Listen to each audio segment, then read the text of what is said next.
You don't want to get caught up at 5 o'clock and it starts getting dark, and you won't be able to finish your scene. So try to make sure that you block out your scenes early enough so that you know your own location, you're there, you know your timing. Um, Make sure you got all your locations written up for that day. Make a list of, if you got 3 different locations, you're gonna be shooting at 3 different scenes. So you got 3 different locations. Try to make all your locations in close to the same area so you don't have to travel and make the crew travel when you gotta. Because after you shoot your scene, you're gonna have to pack up and move everything. So you want to try to be most, I guess the word would be, try to be the smartest you can be, and use the techniques that you've learned for yourself by packing up your stuff easy, being able to move from one location to the next location. Because if you're shooting your location on one side of town and then the next location is away on the other side of town, it won't give you enough time sometimes. It could be an accident, it could be on the roads, it could be roadblocks, it could be anything can happen. But if you keep your location together, then you can move a lot smoother and a lot faster. Excuse me. Still with this little bit of phlegm in my chest from this flu, so I'm trying to get that out, get the rest of it out from this pneumonia. I mean, it's been over 2 weeks, and let me show you what I was talking about your scenes, because this is a scene that we're going to be shooting. See, this is the script. Done.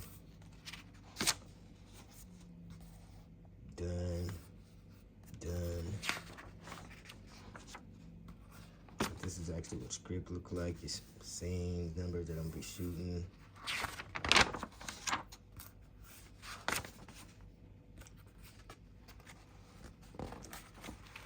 Move this over, but this is like the scene that I have marked. We'll be shooting Sunday. Here's studio, finish, I know, scene 49, interior studio. Changes, and this is at a studio. So we have that location at a studio, but we have it blocked in. We don't have to worry about if it's gonna be day or night, because it's an interior scene. When you're shooting interior scenes, you can make it look dark. You can block out the windows. You can do whatever you need to do. And we have another scene that requires outside location. We'll be shooting inside of a car. We'll be driving around, following a car. It's a real intense scene, the one that I talked about yesterday on day 8, about a scene that's really heartfelt, about a father's son getting shot, and he wanted to go get revenge, and he's going to be talking inside of a car. So we're going to be shooting him, this Sunday on in my hometown, Stockton, by, city by the bay. But we're out here putting in work, trying to bring the arts to, to the whole world, to let the world know that we're out here. We're putting in work. We're trying our hardest, and whether you like it or not, we're here to stay.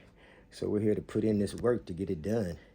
And that's what it takes. It takes confidence. You got to have a lot of confidence, too. Don't be scared about what somebody's going to say about you, if you could do it, if you can't do it, because it doesn't matter what nobody say, because what one person eats, you're not going to be eating the same thing. So get your own food, your own flavor, your own taste. Don't worry about somebody else's food, because if you watch somebody else's plate too long, then yours get cold. And that's what you don't want. Get out there, get your feet wet, shoot something, make something happen, because that's what it's about. Filmmaking to me is, it's more of a magic. It's can you pull a rabbit out of a hat? Because every time you go out there, it's going to be something different. You'll pray and hope that it's going to come out the exact way you want. Sometimes it will, sometimes it won't. Sometimes it'll even come out better. Things that surprise you. You won't even know that a person walked up and you're like, hey, need you in this scene real quick. Can you do that for me? And if they're in your neighborhood, they know you, then yeah. If not, this might be somebody on the street. You might have to pay them $10. Hey, can you just walk by in the scene for me? Because I need make the scene look real, a little bit more realer. I want people walking by in the background. I want you, could you come up and ask a question? Sometimes you can get people that way. And also have your release forms ready too for some of these people, because you need release forms too. Because you don't want to have somebody come back and try to sue you too sometimes. But if you're working with people that you believe in, most of the time you can go back and you could do the release forms later on, but that's a gamble too. But pre-production is the main thing, consistency, and your locations. Make sure you have all your locations, your paperwork to your locations, because location scouting is a big deal. Go out there and scout your locations before you know, start making it. After you write it, you rehearsed. But me, I have my locations already before I even rehearse, before I even have people before I even cast. I already know my location. The script is already written up. I already know what goes where. I just need to put the pieces to the puzzle together. And that's with the actors. And sometimes you can go to the location and, like what we did, we would go, before we started filming, we would go with the actors, and the actors would go out there and go to the location, get the feeling of it, so that they can already be prepared of what's around them and how to move, and be more familiar with the scene. So that's a good way too, to have the actors go out there beforehand. You rehearse with them, and rehearse with them on location, because when you're doing rehearsal, it's like in your mind, and you're acting, and you're the writer and director, so you're molding it together, you're putting it all together, and it's gelling. But the second part is when you're on the scene. Now you're actually there. You're actually at the location, and you need to get it in. You putting that work now. Let's perform. So it's a lot easier.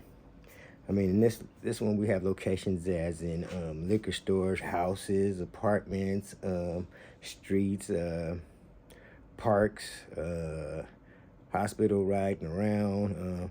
There's a lot of locations in this one. A lot of movement in this one. This is not something that's easy to do. If you think that independent filmmaking is easy to do, then this is not for you. You have to be prepared for whatever's to come. You have to be ready to, like I said, pivot on the spot, change, because things happen. Weather changes, time changes. People got to go to work. I mean, you got to make their money to eat too. So like I was saying before, a lot of people have to go to work. So you have to have these locations down and the scenes down, rehearsed with them, because you're not playing with a little toy, really. You're really creating art with this. You have your camera, you have everything out there, and you have to think of that. No budget is too small. I don't believe in small budgets. I believe it's just a budget, and you work with it, and you get through it, and you make it happen. And eventually, you'll be out there by yourself. People used to laugh at me over 20 years ago when I told them that I wanted to be an independent filmmaker. Thought it was funny. I remember one time told me, a guy laughed and said, what you gonna make? Girls in the Hood, something like that. I was like, yep. If that story comes along and that's one out of my heart, then I sure would. But a lot of people, they try to crack jokes, but now a lot of people see that I'm serious. They're taking me more serious now, and that's a blessing right there by itself. And right now, it's day 8. Day 9. Thank you for tuning in. The ones that have subscribed, thank you so much for subscribing. And that's what it's about, because I'm trying to bring what I know. And this is my my first time doing my YouTube channel as an independent filmmaker, and working as an independent filmmaker, to show you guys what I've been through, and what you might not have to go through. This way, kind of make it a little bit smooth sailing for whoever's watching me. And because you never know who you can, inspire sometimes. But think about inspiring is, it's cool to inspire somebody, but as long as they don't have the exact same ideas. Your inspiration is one thing, but stealing is another, because this is an art form, and we're trying to all bring our different art form together. So just try to get out there, stay original, keep putting in that work, stay consistent. I don't care if it's 2-3 years that you ever come out with a project. Every 2 or 3 years, at least you're coming out with something, putting that work. Eventually somebody will see you. If you want to be a cinematographer, then that's what you do. You get out there and you grind. You find everything that somebody's doing. Work for free. And ask them, can you shoot their stuff? And you keep pushing until you'll get paid, because that's what I did. I started off interning, picking up paper before I started getting paid jobs. And then I started getting paid to work on MC Hammer videos. I worked on Selly Cell videos. I worked on Spice One videos, Boots from the Coop videos. I learned a lot working for free until I can get paid. And I did all of that in the Bay Area. I mean, I would drive from Stockton up to the Bay. I would drive from Stockton up to Sac, and it didn't matter. I mean, my friend named Dwayne Terry, who I met through E40, he directed Selly Sales. It's a hot sunny day in the city. I worked on that video. I worked for free, and it was a good experience. From that experience, a guy wanted to hire me to direct his video in San Francisco. But at the time, some things was happening. I ended up getting shot in the arm, so I was out for like a month, so I couldn't do the video. But I called up Dwayne Terry, told him what had happened to me, because he had gave me a chance to work on a Selly Cell video with him, Hot Sunny Day. So I told him about the job that I had. I think it was like about $5,000 back then. It wasn't digital. We were shooting on film, but he took up the job and he went and did it and shot it for the artist in Fillmore in San Francisco. So I had to give it up, or else I'd have shot that video a while back. But that just goes to show you that, sometimes people believe in you, and later on you'll end up believing in the people that believed in you. So it works hand in hand, because people do come back and hire you from jobs, and they want to see you hardworking because you got out there and you worked for free, and they'll hire you for other things. You're not gonna just start off getting paid jobs because you don't have anything under your belt. You need to have some type of project under your belt, commercials, videos, just small things.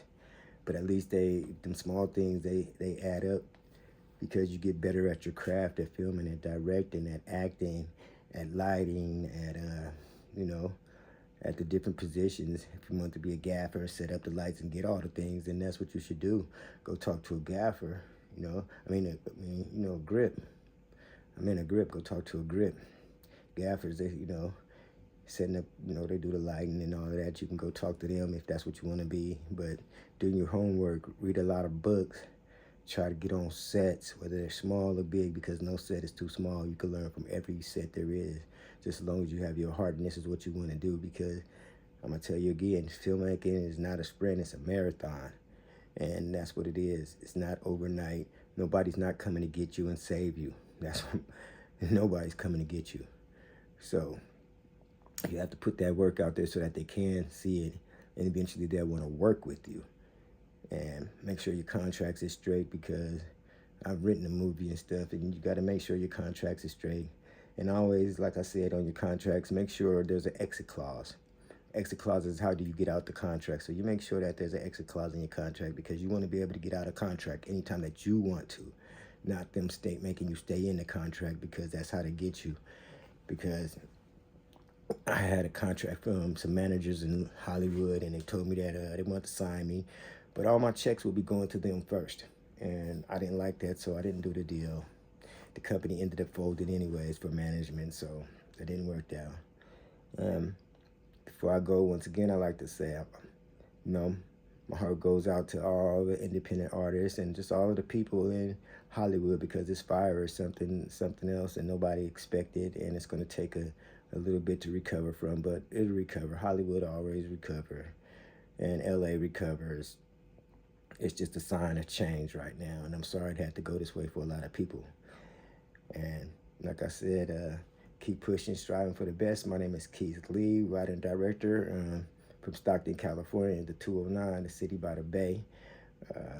We're finishing up this week. We're not finishing up this weekend, but we're finishing the scenes that we have blocked out for this weekend, Saturday and Sunday shoots.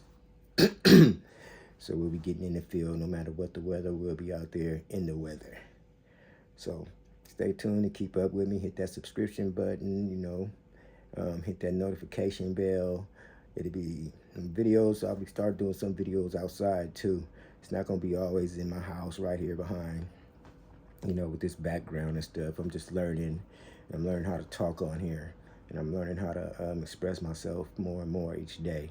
So this is a learning lesson to me of being able to get over my fear of getting out there talking to people and, expressing myself. I remember one time a guy told me, "Keith, nobody even knows who you are." Something, something. I was like, wow, okay. I don't want that, so I'm going to show them. They're going to know who I am. My name is Keith Lee, writer and director from Stockton, California. I wrote and directed 4 independent movies. I'm the first one in Northern California to write or direct a feature film for a major rap company. I've been carrying this filmmaker thing on my back as best as I can, champion for people to be filmmakers when people didn't even want to be filmmakers. Now there's so many filmmakers and content creators. You just have to find your niche and do what you do. Keep your blinders on and keep going, because everybody has something in their heart they want to get out, whether it's painting, art, bike riding, um, singing, acting, dancing, theater. Everybody has some type of passion in their heart. No matter what it is, don't let nobody tell you that your dreams are too small, because all dreams are worth something and everybody has them. They're not really dreams, they're visions. So if you have a vision, go follow that vision. Put in the work. I mean, fear is just an illusion. Get out there, put in the work, make it happen. Subscribe to my YouTube channel, Keith's Vision. Hit that notification bell. And I'll see you tomorrow. Much success, everybody.